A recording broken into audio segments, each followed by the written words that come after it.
Today is the 27th of December, and I'm going to be reading from Physics of the Future by Michio Kaku.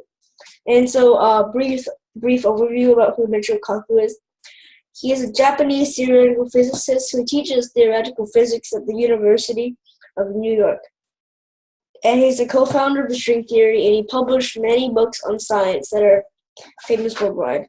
And so this book basically talks about how science will shape humanity and how we live by the year 2100. And so yesterday I gave a brief summary of each chapter, and I talked about chapter 1, which is Future of the Computer. Today I will be talking about chapter 9, which is called A Day in the Life of the Year 2100. So I'll go to that. Basically, it's talking about how life will be like in the year 2100. So it's in second person view, and it's like middle-aged man. It puts you in his eye. It puts you in the eyes of a middle-aged man. I'm gonna say around 30 years old, and he's single. And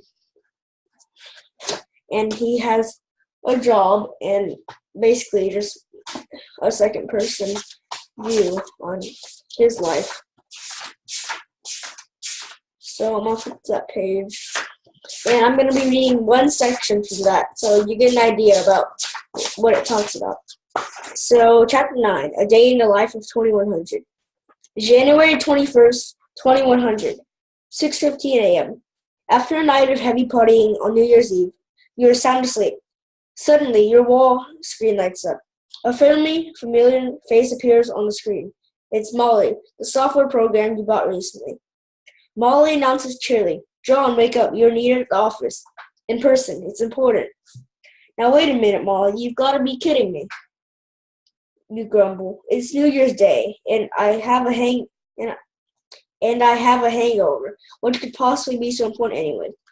Slowly, you drag yourself out of bed and reluctantly head to the bathroom. While washing your face, hundreds upon thousands upon millions of hidden DNA and protein sensors in the mirror, toilet, and sink silently spring into action, analyzing the molecules you emit in your breath and bodily fluids, checking for the slightest hint of any disease at the molecular level.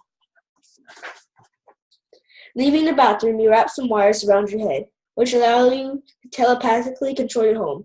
You mentally raise the temperature of the apartment, turn on some soothing music, tell the robotic cook in your kitchen to make breakfast and brew some coffee, and order your magnetic car to leave the garage and be ready to pick you up.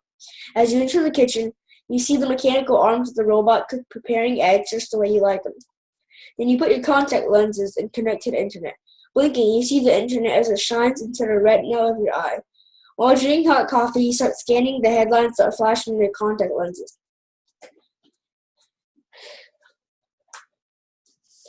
Scientists are careful monitoring a new lethal virus that's suddenly springing out of the Amazon.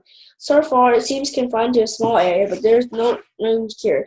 Teams of scientists are frantically sequencing into genes for its weak spots. That was some news you didn't really care about. But now, suddenly, one item catches your eye. A large leak has unexpectedly been detected in the dikes surrounding Manhattan. Unless the dikes are repaired, the entire city could be submerged. And, Manhattan's a huge city, so it's pretty important. Like scores of other cities in the past. Uh-oh, you say to yourself. So that's why the office called and woke me up. You skip breakfast, dress, and dash out the door. Your car would show itself out of the garage just waiting for you outside. You telepathically order the car to take you to your office as quickly as possible. The magnetic car instantly accesses the internet, the GPS, and billions of chips hidden inside the road that constantly monitor traffic.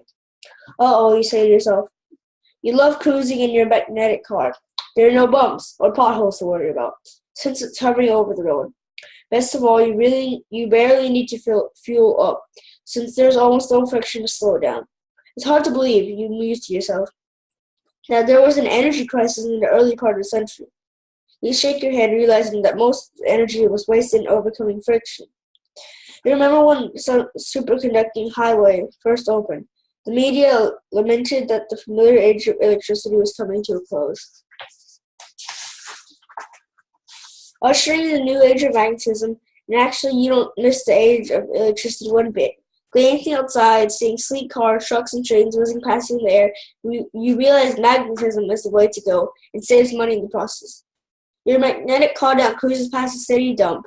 You see that most of the junk is computer and robot parts, with chips costing almost nothing, even less than water. Obsolete ones are piling into city dumps around the world. There is talk about using computer chips as landfill.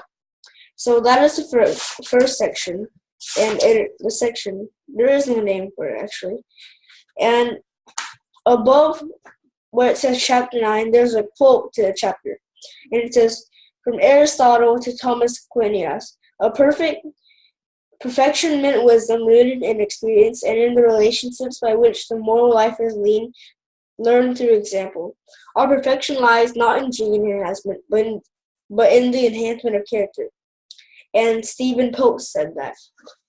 And so basically right now he's thinking, when he was young, this technology was advanced, but when he's older now and he's looking back at the past and he's going like, oh wow, so much has changed. I remember when we didn't have hovering cars, so there was friction. We would waste a lot of gas on just trying to overcome friction.